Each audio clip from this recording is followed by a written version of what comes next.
Методика, которая поможет вам быстро снимать ролики для вашего блога.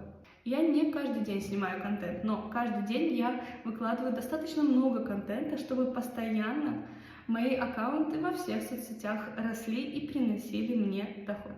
Мой способ заключается в том, чтобы каждый день записывать свои идеи в ежедневник, прописывать, какую тему я хочу затронуть в ролике, прописываю тезис, на что именно я буду говорить, и вот так вот помечаю себе снять, снять, снять, снять. Это все, что я снимаю. Снять. Видите, пометка снять. Я пишу так каждый день, а потом в один день, когда у меня уже насобирается материала на 5-6 роликов, я сажусь и пачкой их все записываю. После съемки каждой идеи ставим себе в блокнотик галочку, чтобы повысить дофамин и увеличить процент мотивации снимать дальше ролики. Было полезно? Подпишись.